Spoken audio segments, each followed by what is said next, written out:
vendredi 14 avril, Oshi est venue présenter son nouveau single sur le plateau de Quotidien. Au cours de son entretien, la chanteuse est notamment revenue sur la polémique autour du concert de Bilal Hassani dans une ancienne église désacralisée. La semaine dernière, Bilal Hassani a été contraint d'annuler un concert organisé dans une ancienne église désacralisée, suite à une campagne de harcèlement homophobe lancée par des mouvements d'extrême droite.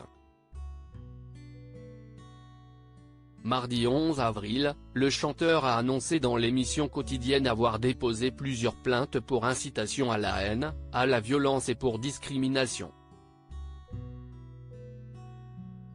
C'est très difficile, ça fait peur pour ma sécurité. J'essayais de mettre des œillères par rapport à la haine en ligne, mais elle est bien réelle. Il peut se passer des choses, avait confié l'artiste à Yann Barthès. C'est super dommage car il n'y avait aucune mauvaise intention.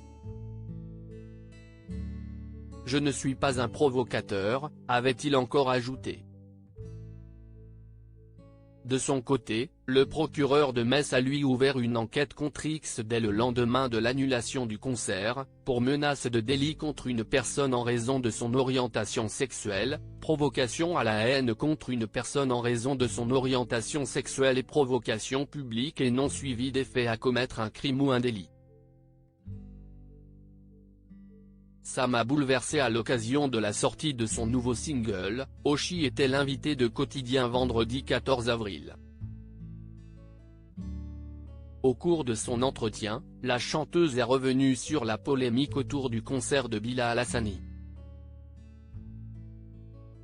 Mardi on a reçu Bilal Hassani qui lui aussi a subi le cyberharcèlement et les menaces de mort, comme vous, comédie de Préto, est-ce que ça veut dire qu'un artiste LGBT ne peut pas vivre en paix en France en 2023, a demandé Yann Barthès. Ça dépend où. Je pense qu'il y a des safe places, des médias cool comme ici, où on peut être à notre place. Et il y a des endroits où on se sent très mal, parce qu'il y a des gens mal intentionnés comme on a vu avec Bilal par exemple. Et ça m'a encore bouleversé parce que j'ai l'impression que ça arrive beaucoup trop souvent, a expliqué Oshi. Un témoignage important.